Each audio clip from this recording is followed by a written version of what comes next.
Hello, my friends. Your buddy Phil here, project management trainer and coach. It's a pleasure to be speaking to you today. I wanted to give you the backstory of the Praision channel and my personal channel. And you might have seen my videos out there about project management, about leadership, and you might be wondering, what is this all about? Who is this guy? So I want to give you the backstory of who I am. So my name's Phil Akinwale. I'm a project management trainer and coach, but I didn't start off as a project management trainer and coach. My first degree was in civil engineering. My second degree is in construction information technology. I started off this journey back in the day, 2000, when I got into Citigroup in the United Kingdom. I was working as an archiving manager, as a records manager. And within that time of working at Citigroup, I decided to pursue my master's degree in construction information technology.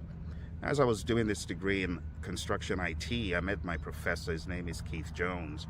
And Keith Jones said, I feel that you should do a dissertation on barriers to implementing project management systems. Now, the entire idea about project management systems was a little bit new to me. I'd heard about it, but I didn't know that much. So I did research by surveying different firms and finding out if they used any project management systems. And if they did, I wanted to understand what the backstory was behind them using these project management systems. So I did a number of surveys and gleaned a number of pieces of information, and that was the basis for my thesis. So at the end of the day, when I got done with that, I was a little bit more confident. I felt that I knew project management because I wrote that dissertation. Well, turns out, I found out the hard way, I actually didn't know project management.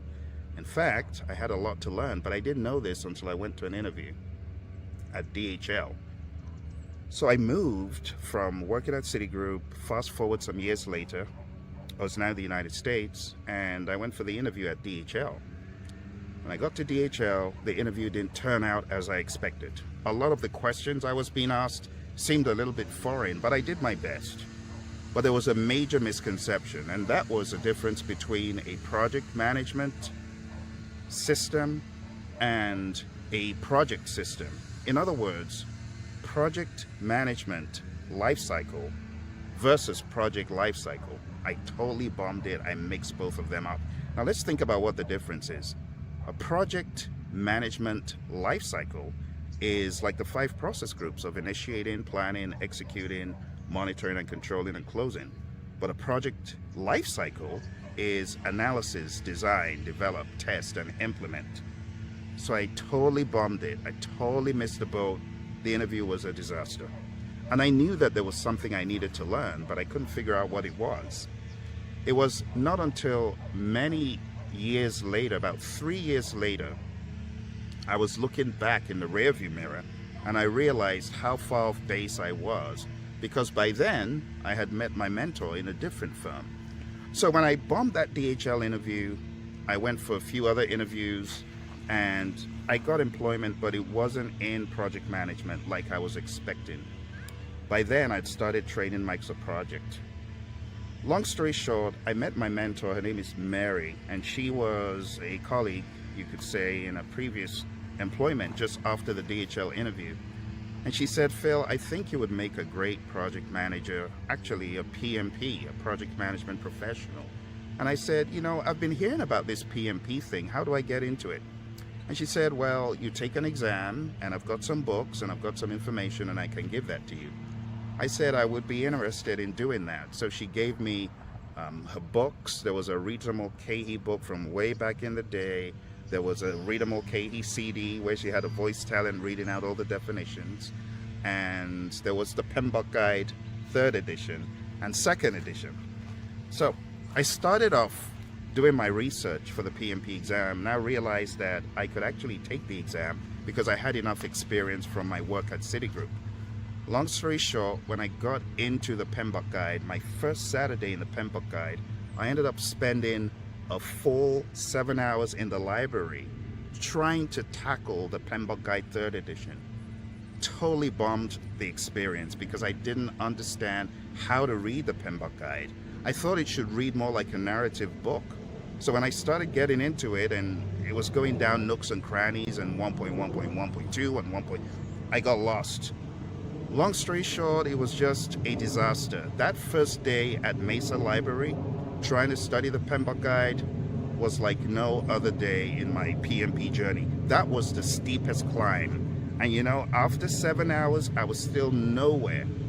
I remember going there with a family member, and at the end of the day, the report was, I feel like this isn't for me. I don't understand this book. But little did I realize that project management wasn't just about the PMBOK guide. It was about connecting the dots and understanding how all these definitions and all these ideas catalyzed into a more profound understanding of project management. You see, you could read all the PMBOK guides in the world, but if you're not connecting the dots, you'll be lost. And what I wasn't doing was connecting the dots. After dealing with the PMBOK guide, I put that aside and I started looking at this book by Rita Mulcahy. As I began traversing the book, it began to make sense. The first few chapters of the PMBOK guide were foundational, but if you didn't have any formal knowledge of project management, maybe you've been doing it but you didn't know what all these things were called, then it would just be a waste of time. And that's what happened in the Mesa Library, trying to plow through definitions without understanding how everything interconnects. Long story short, I ended up reading the Rita Mulcahy book, going through the quizzes. There was also a book by Claudia Baca I ended up getting on eBay back in the day. So I ended up reading all these books and going through them. The book from Claudia, and there was someone else who wrote that book. I really didn't go too much into that. I realized I needed to focus on just one book. I needed to understand the terrain, and I was going to stick to that. So that's what I did. Now, I had a rather annoying habit of getting towards my exam date, because this is 2005. I started this journey in January 2005. January, February, March, April. Now, April is the first time I said, okay, 4 months, I'm going to take this exam. Planned, got cold feet. Now, back in the day, the PMI wouldn't charge you to change or reschedule your exam. So I would get to the exam date, towards the exam date, and I would reschedule it. I would change it. I would change it from what it was to 2 weeks out. And I became really good at that. And as the days approached, I would change it and I would change it until it got to May, end of May. And I'd done this about 3 or 4 times. I said, you can't keep doing this, Phil. Then I would make excuses. Oh, I'm traveling, I'm on the road, I'm busy. And it got to the point I said, you know what? You are gonna face the music.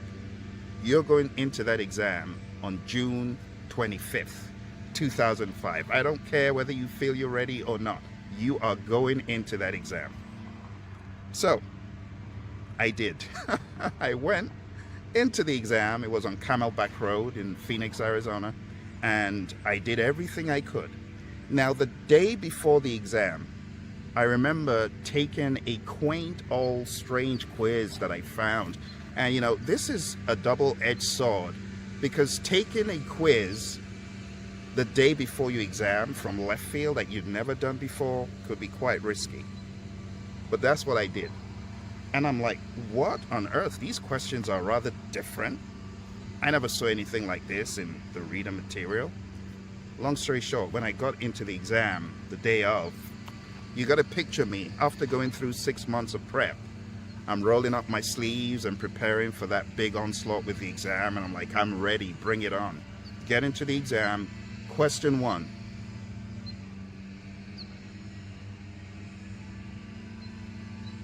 Crickets in my head. Nothing's connecting. Nothing's going off. Then question 2. Same thing. Crickets. Absolutely clueless. Question 3. 4. 5. By this time, I'm wondering, am I in the right exam? Am I really in the right place? Question 7, 8, 9, 10, 11, 12. No difference. There are a few that I was able to guess, like an eeny, meeny, miny, mo thing, but I wasn't entirely sure if that was the right answer. Can you imagine going through 20 questions and not knowing if that is the right answer, but just keep plowing through? It's like going through quicksand. I got to question 20. Moment of truth. Reality sets in. You know what I'm thinking? I'm thinking, okay, this is it. I guess this is the battle of the PMP who tried his best, tried to ace the exam, but failed. So how am I going to tell Mary, my mentor, who gave me all these books, invested all this time on me, how am I going to tell her I didn't pass the exam? I started thinking of excuses to make. Then all of a sudden, a conspiracy theorist gremlin, that's right, we all have them, we all have that conspiracy theorist gremlin that jumps on your shoulder and tells you, could be lies or made up stories. But anyway, this gremlin jumped on my shoulder and said, Phil, the reason why you're getting all the questions wrong is because the PMI is watching you from their glass panel and they can see all the questions you're getting wrong and they're giving you more of those questions. I said, that sounds plausible. Makes sense why I'm getting all these wrong, because they're realizing the areas I'm weak in and they're giving me more questions. I'm going to beat them to their game. So you know what I did? I went all the way to the end of the exam. You see, back in the day, 2005, the exam had 200 questions and you could jump around the exam as you wished. So what did I do? I jumped all the way to the end and I did question 200, 199, 198, 197, 196. And truth be told, this stuff was beginning to seem easier. Thank goodness, right? Because remember, 1 hour had gone by and I had done how many? 20. So I know you're smart. Think about it. If I was answering 20 questions in an hour and I had 200 questions to answer, how many hours would it take me to finish the exam? 10 hours. Oh my goodness. So what did I do? I went to the end. Remember, now I have 3 hours left. So I'm accelerating from question 200, 199, 198, 197. And honestly, as I go backwards, I go all the way back to question 120. And it seems as easy as I imagined it would be. Now, this is a lesson for those who might be taking the exam. Sometimes the exam is front-loaded, which means all the difficult stuff is actually in front. Or should I say, the worst of the worst is actually in front. Long story short, I get to question 120 and then I feel a pocket of difficulty. Now, instead of being discouraged, I'm on a roll. So I'm just mowing it all down and I'm bursting through that proverbial barrier. Then I get to question 70 something and then another pocket of difficulty and then 50 and another pocket of difficulty. It's like it's all spread around to kind of be like an obstacle. I don't know if they intended this, but you got to remember, I'm freewheeling in my head by this point. Finally, I get to question 20, where my life or death story, right, began. And I get to question 20 and I have 5 minutes left. So what do? Do I check my work and start changing stuff? Or what do I do? So I get to question 20 and I say, my head is gone. That's it. I have nothing left. I'm just going to say my last prayers. That's what I'm good. I'm going to say my last prayers. So I start saying my last prayers. And I say, if I can come out of this exam alive, I promise I will do everything that I need to do to pass the message on to people how sick, how crazed, how demented this exam is, because this exam is sick. I will tell everyone in the world, I don't care, the dog, the cat, the person on the street, I promise I will let people know, just help me come out, because I can't go through this again. Said my last prayers and hit the end button to end the exam. And the screen goes blank for what seems to be an eternity. And then all of a sudden, with some white background and black lettering, Welcome, you've been selected for a survey. We would like to find out, did you enjoy the exam experience? Did you like the staff? Did you like the venue? And honestly, in my head, I'm like, oh, place looked pretty dingy. I wasn't that impressed. But remember, the conspiracy theorist gremlin is right there and saying, Phil, if you say you didn't like the venue, you'll fail.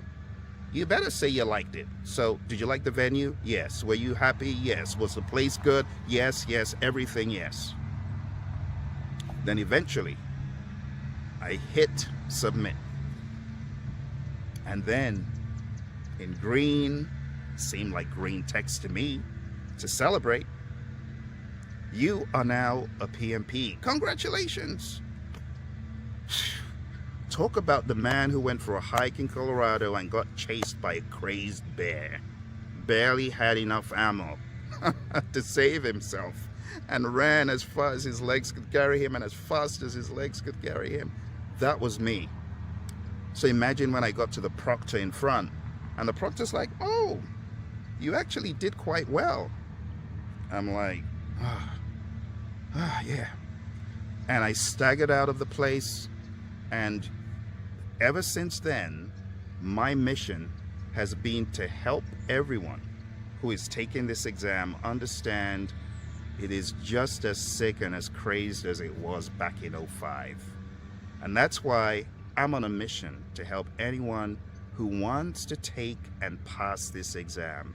I have been through the entire path, and I know how to avoid the pits, the valleys, the real lowest of the lows, and that's what I aim to share on this channel. How to traverse the journey for PMP and beyond, because when I got certified, that was the beginning. The longer story is that after I got certified, my salary level went up. Looking at before I got certified to when I got certified, it went up 300% in a matter of months. Now let me give you the backstory and how it worked. Before I got certified, making somewhere in the high 40s. Started studying for PMP. Watch this. Added PMP to my resume. Salary level went up into the 70s. Got certified. Salary went up into the high hundreds. Just by affiliation alone, your salary level can increase. And when you get certified, the sky's the limit. So I got certified as a PMP, and I started working in a number of organizations that I could only dream of before getting certified. General Dynamics, I had a family member who worked there. Looked like a nice company.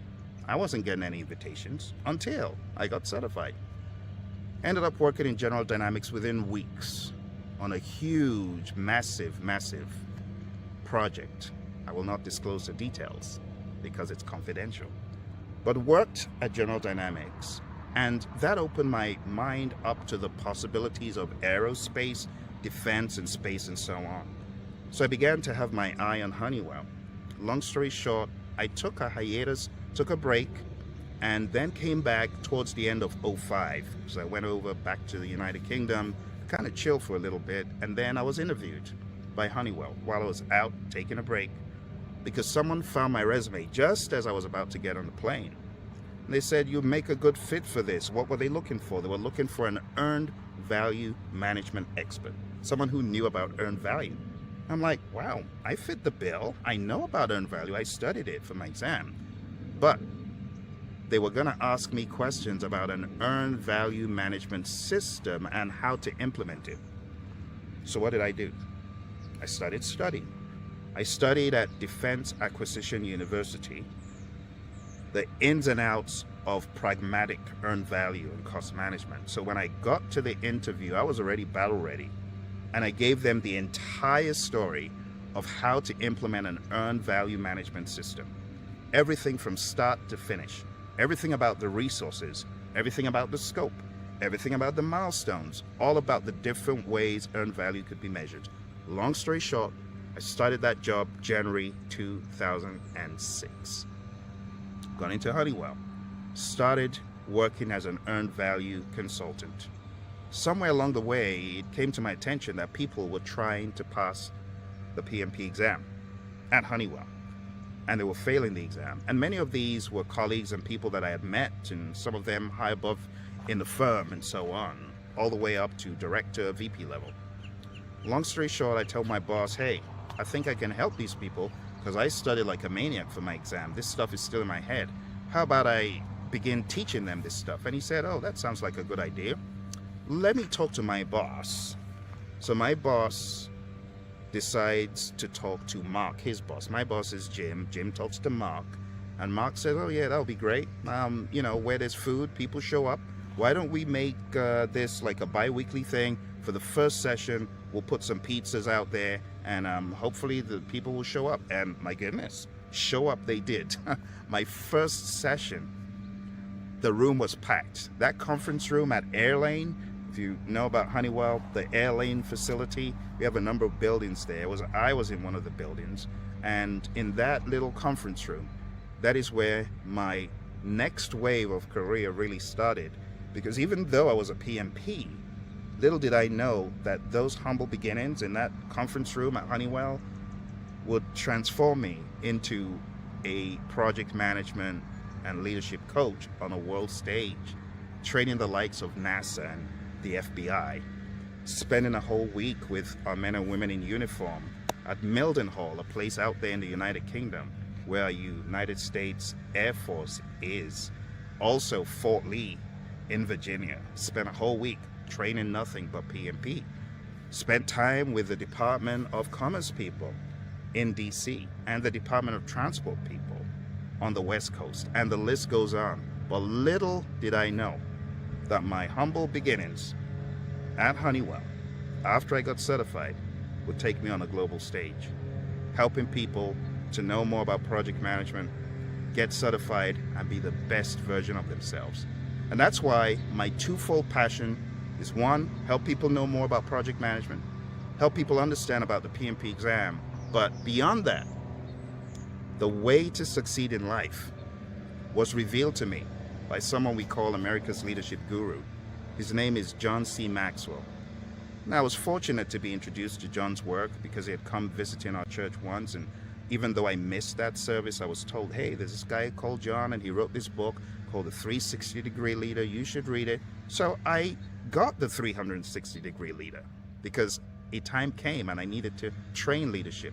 And I realized I really didn't know enough. I knew project management, but leadership was a different beast. I ended up joining John Maxwell's team. I was a founding member of the John Maxwell team back in 2011, thereabouts. Began to learn from John. Got challenged by John. Got challenged to actually write a book and put my name on it by John. Ended up doing that. And as time proceeded and as I went through John's enormous library of material, I began teaching this to firms. I began holding conferences in leadership. Eventually, I began reading more to the point that I felt I had my own spin on leadership for project management. So in 2021, as COVID was getting crazier, I decided I needed to launch a leadership platform to help project managers know more about leadership. So I founded the Project Leadership Institute.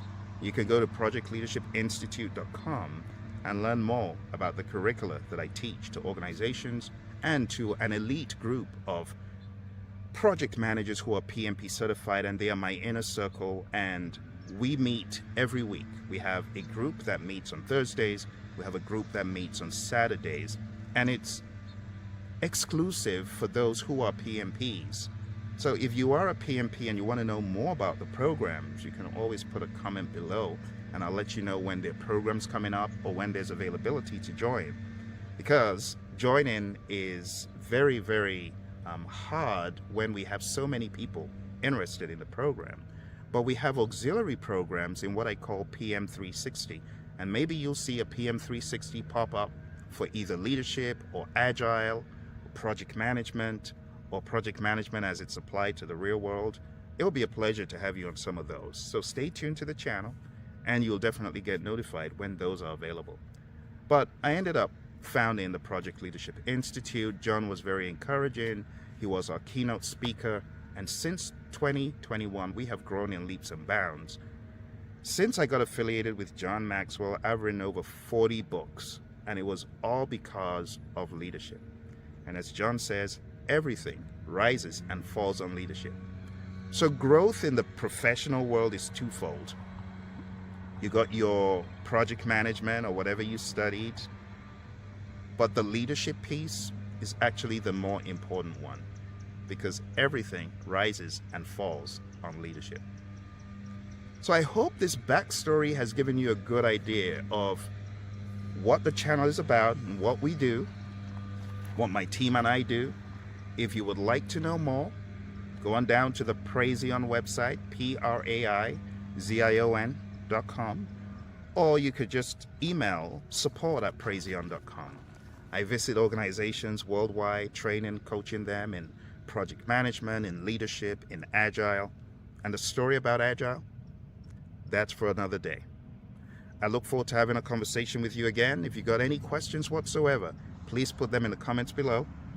And I look forward to seeing you again on this channel. Like, subscribe, share, follow me on LinkedIn. I also post on LinkedIn, and I do a lot of LinkedIn Lives. Thank you very much. I'll talk to you soon.